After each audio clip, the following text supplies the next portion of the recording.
Bonjour à tous. Il se passe des choses très importantes dans un pays qui est voisin, pas loin, les Pays-Bas. Un homme de Davos, qui était là au pouvoir Premier ministre depuis 12 ans, est tombé. Et le parti politique favori, parce qu'il va y avoir des législatives anticipées, c'est un parti de révolte, notamment issu du monde paysan.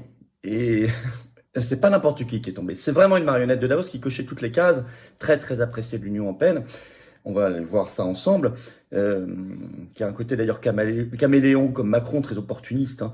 C'est important. C'est important et ça doit donner des idées aux paysans français et à tous les Français en général, qui sont attachés à la France belle et surtout rebelle. On va en parler dans cette vidéo, vous allez voir, c'est important, c'est essentiel même. N'hésitez pas à la partager, n'hésitez pas pour cela à mettre des commentaires, des petits pouces à haut, ça fortifie les vidéos, leur diffusion, leur viralité, mais aussi en vous abonnant à la chaîne. Il suffit de cliquer sur s'abonner en dessous, c'est gratuit et instantané. Une fois que vous êtes abonné, vous-même appuyez sur la petite cloche, comme ça dès que vous aurez une nouvelle vidéo sur la chaîne ou un nouveau direct, vous serez notifié automatiquement, ce qui est pratique pour vous. Merci à ceux qui l'ont fait, sont abonnés à la chaîne, ceux qui vont le faire, qui ont compris l'intérêt de le faire, pour augmenter la diffusion de tout cela, de tout ce travail. Merci à vous, vraiment, du fond du cœur. Alors, il y a toujours la pétition nationale en lien sous la vidéo en description contre la censure sur les réseaux sociaux, parce que là, ils surfent sur les émeutes pour cela. Attention, donc n'hésitez pas à la signer, à la relayer, elle est en lien sous la vidéo en description. En lien, vous trouverez également notre canal Telegram, etc. N'hésitez pas. Voilà. Moi, je vous attends. Je vous attends tout simplement après le grand succès de la manif nationale pour le Frexit que nous avons fait ce samedi 8 juillet à Paris. Beaucoup de monde, belle énergie pour la paix, la vérité, la liberté, la souveraineté, la dignité, la sécurité, le Frexit. Eh bien, moi, je vous attends. Voilà, je vous attends, patriotes, dans ce combat de libération que nous menons ardemment, y compris l'été, jour après jour. Mais je dois le mener avec vous. Là, si vous n'êtes pas encore adhérent ou si votre adhésion a plus d'un an, qu'elle n'est plus à jour, pensez à venir ou à revenir, à adhérer ou à réadhérer. Vous serez les bienvenus dans votre famille de cœur, de conviction et de combat, dans le rassemblement intelligent. Pas de sectarisme ici, pas d'ego, non, le rassemblement, l'intelligence. Et vous serez mis en relation avec des gens qui pensent comme vous à côté de chez vous. C'est ça aussi être adhérent ou réadhérent. Vous pouvez également faire un don de soutien au mouvement qui n'a pas reçu 1 euro d'aide publique jusqu'ici, qui a fait manif du Frexit a coûté 10 000 euros au mouvement, etc. On a le congrès qui arrive le 2 septembre à Arras, je vous en parlerai très bientôt. Voilà, tout ce qu'on fait tous les jours, les européennes dans moins d'un an qui vont coûter plus d'1 million, juste pour être candidat. Voilà. Venez, faites un don si vous pouvez. Tout ça, c'est défiscalisé aux 2/3 pour vous. Ça, si vous mettez 60, ça vous coûte 20 en fait. 100, ça vous coûte 33, etc. 3000, ça vous coûte 1000, etc. Je vous dis, bravo. Comment on fait? Adhérer, réadhérer, c'est le premier lien sous la vidéo en description. C'est un lien que j'ai mis également en commentaire épinglé, une petite fiche maintenant sur l'écran. Et dans les dernières secondes de la vidéo, un lien qui apparaît sur l'écran. Alors vous avez l'embarras du choix. Faire un don de soutien patriote, c'est le deuxième lien sous la vidéo en description. Énorme bravo, donateurs réadhérents. Bienvenue aux nouveaux adhérents patriotes. Alors, Pays-Bas, la chute d'une marionnette de Davos. Ça doit pas... Ils doivent pas être très heureux en ce moment à Bruxelles. Schwab non plus, il doit pas être très heureux. Ben c'est comme ça. Révolution néerlandaise pour l'interrogation, l'avenir nous le dira. En tout cas, c'est à mettre en lien avec le mouvement paysan qui a commencé en 2019, qui s'est fortement accéléré il y a un an, à l'été 2022. On va en reparler. Et c'est important pour nous. C'est un signal toujours de libération. C'est un signal de libération. Alors, ce qui s'est passé, le 7 juillet au soir, annonce de la chute d'un gouvernement de coalition qui réunissait 4 partis, dirigé par le Premier ministre Mark Rutte. On va voir beaucoup Mark Rutte, vous allez voir. Sur officiellement une crise liée à l'accueil des réfugiés aux Pays-Bas, qui est aussi un sujet très mondialiste. Les mondialistes, vous savez, veulent faire venir un maximum de gens pour faire baisser les salaires et pour déstabiliser les nations. Et organise les guerres pour cela au départ, pour que ça se passe bien comme ça. Et donc on annonce aux Pays-Bas qu'il y aura des législatives anticipées pour l'instant dans les prochains mois. On parle à la rentrée, là, l'automne, c'est ce que dit France Info le 8 juillet dans un article. Normalement, les législatives étaient prévues en 2025, donc c'est largement accéléré. Alors déjà, cette coalition, la 4e en 12 ans pour Rutte, avait été fragilisée parce que elle existait depuis janvier 2022, mais il avait fallu déjà à l'époque 271 jours pour la constituer. Donc on voyait qu'on était déjà dans une grande fragilité. Et ça s'est confirmé. Alors, Mark Rutte, Premier ministre néerlandais, c'est un ultra-mondialiste. Je ne sais pas si vous connaissez ou pas, vous allez le connaître. C'est important qu'on s'y arrête un peu parce que vous allez voir toutes les politiques qui sont sanctionnées, balayées. D'abord, comme Macron, c'est la tromperie. Il a un côté, ce qu'on appelle, la presse écrit parfois, un côté caméléon, du style, vous savez, du en même temps de Macron. Ça, c'est toujours la marque des mondialistes. C'est pour tromper les gens, c'est de la manipulation. C'est bien expliqué dans un portrait qui avait été fait de Mark Rutte dans Politico, le 5 août 2022, c'est toujours en ligne. Le titre « Le secret de la longévité de Rutte ».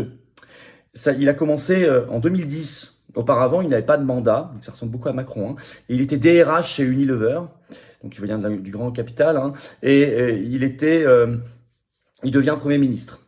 Et je vais vous lire un extrait de Politico qui résume un peu tout sur lui. Écoutez bien. Le plus grand facteur dans la survie de Routeux, cependant, est probablement la façon dont il a continué à évoluer politiquement, pivotant habilement entre apparaître comme un libéral cosmopolite et un populiste de droite en fonction de l'humeur dominante. En 2010, Routeux avait commencé à gouverner en partenariat avec le populiste d'extrême droite Geert Wilders, le couple bizarre apparaissant joyeusement sur un podium ensemble pour annoncer leur coopération.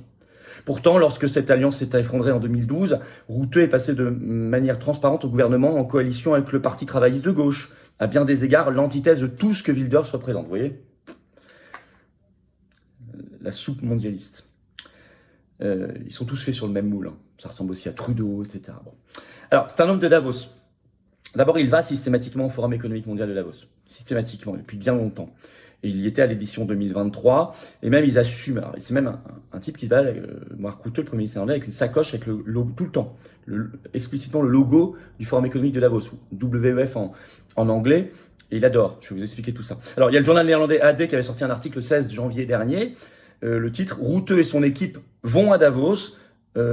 Atmosphère de conspiration ou non. C'est-à-dire que ils disent dans cet article, le cabinet se rend à nouveau à Davos cette semaine. Il a emmené 6 ministres avec lui. Pour lui, c'est un rendez-vous très important. Et ce qui est dingue, voilà, illustratif de son attitude, je cite le journal, Routeux utilise depuis un certain temps un sac de travail qu'il a reçu en cadeau à Davos avec le logo du Forum économique mondial dessus. Et le journal précise, il utilise le sac de manière démonstrative. C'est très intéressant, moi, je trouve, hein, d'afficher son logo. Il y a d'ailleurs cette fois-ci encore fait des déclarations fracassantes. L'an dernier, il avait déclaré, il y avait un article de CNBC, le média américain, le 25 août 2022. Il avait déclaré lors du Forum économique mondial de Davos de 2022, je cite, « Nous devrons accepter en Occident que nous allons être un peu plus pauvres. Vous ne pouvez pas aider tout le monde, donc, 3 petits points. » Pas lui, plus pauvre, hein, pas ses copains, les gueux, les gens. Un cynisme. Et il coche effectivement toutes les cases, que ce soit sur l'agriculture, c'est important. C'est un parfait soldat de la Commission européenne. Et il a engagé un plan massif de réduction du cheptel néerlandais. Alors, renom de l'environnement, c'est le plan de la Commission européenne. C'est celui que reprend la Cour des comptes pour la France, hein, quand elle dit qu'il faut abattre je ne sais plus combien de dizaines de milliers de vaches, l'Irlande, 200 000 vaches, etc. Alors qu'en même temps, l'Union européenne signe des accords de libre-échange, veut en signer avec le Mercosur, on a signé, qui vont faire venir énormément de bovins, etc., qui polluent en fait beaucoup. Enfin, tout ça n'a absolument aucun sens, c'est très hypocrite. Ça n'a rien à voir avec l'environnement. Alors, les manifs paysannes ont commencé en 2019 aux Pays-Bas, elles se sont intensifiées depuis l'été 2022, elles n'ont jamais cessé. Très grosse manif, à tel point, il y avait un article de BFM qui en parlait le 20 mars dernier, je vais vous lire un extrait. Voilà. En réponse, ces derniers mois, les agriculteurs néerlandais ont bloqué des autoroutes, protesté devant les domiciles des responsables politiques, manifesté par milliers à bord de leurs tracteurs. Leur colère avait d'ailleurs récolté le soutien de populistes au-delà des frontières, notamment de l'ancien président américain Donald Trump. À tel point qu'ils ont créé un parti politique qui s'appelle le BBB en néerlandais, qui veut dire Mouvement Agriculteur Citoyen, et qui est aujourd'hui, on l'a vu lors des élections sénatoriales en mars dernier aux Pays-Bas, premier parti du pays. Ils ont eu 15 sièges sur 75 au Sénat, alors que le parti de Rutte n'en a eu que 10. Et aujourd'hui, s'il y a des élections anticipées, ils peuvent prendre le pouvoir. C'est ce que sort un article du Point du 9 juillet. Voilà. Aux Pays-Bas, le titre, le pouvoir à portée de fourche des National Farmers. Enquête, le parti populiste BBB, opposé aux politiques environnementales européennes, fait figure de favori dans le pays après la chute du gouvernement Rutte. Ça, c'est écrit le Point. Très, très, très intéressant. Donc, agriculture, il cochait toutes les cases. Covid. Il y a eu confinement plusieurs fois, il y avait un pass sanitaire, il cochait toutes les cases. Et d'ailleurs, on le sait par une dépêche AFP de l'époque du 22 novembre 2021, il avait qualifié les manifestants anti-restriction pro-liberté d'idiots.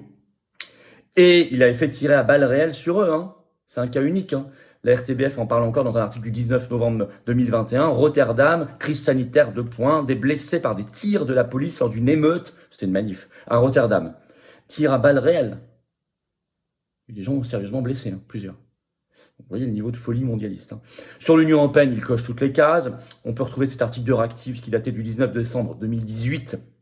Le titre Sortir de l'UE, la promesse du chaos selon Mark Rutte, Courrier international le 30 mai 2021. Discrédité aux Pays-Bas, Mark Rutte reste très bien vu à Bruxelles, un acteur fiable selon la Commission européenne, ce qui veut tout dire, et il était très anti-Brexit. Dès qu'il y a eu au Royaume-Uni en 2013 annonce qu'il y allait avoir un référendum qui a eu lieu en 2016 sur le Brexit, la dépêche Reuters du 24 janvier 2013 a retrouvé les déclarations de Mark Rutte qui disait à l'époque « Le Brexit serait un désastre ». Et il l'a dit où, à votre avis? Où est-ce qu'il était quand il a dit ça? Il était à Davos. Extraordinaire, ce personnage est extraordinaire. Sur l'Ukraine, il coche toutes les cases, il va très loin, plus loin que Macron. Article de BFM TV qui date du 17 mai dernier, le titre « Le Royaume-Uni et les Pays-Bas veulent bâtir une coalition internationale pour livrer des avions F-16 à l'Ukraine ». Vous voyez, il coche toutes les cases, sur tous les sujets. Et il est tombé. Et le parti qui est en tête, en face, qui peut prendre le pouvoir là dans quelques semaines, c'est un parti qui est à l'opposé. Très intéressant. Alors, il faut rester très vigilant. C'est quand même une excellente nouvelle. Je dis, peut-être qu'il y a des Néerlandais qui nous regardent, profitez-en, secouez la table.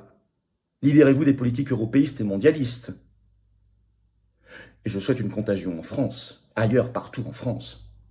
Dans le monde paysan qui commence à être attaqué aussi, avec un peu de retard. Ils ont été plus vite et plus durs aux Pays-Bas. C'est pour ça qu'ils ont réagi. En France, c'est plus sournois, mais c'est la même chose. C'est le même but. On arrive au même endroit à la fin. Donc, il faut que chacun se réveille, ceux qui dorment encore. Voilà. C'est important. Les patriotes sont là pour porter une autre voix de libération nationale, de liberté, de souveraineté anti-oligarchique. N'hésitez pas à partager cette vidéo, n'hésitez pas à mettre des petits pouces, des commentaires, à vous abonner à cette chaîne si ce n'est pas encore fait. Si vous cliquez en dessous sur s'abonner, c'est fait, c'est gratuit.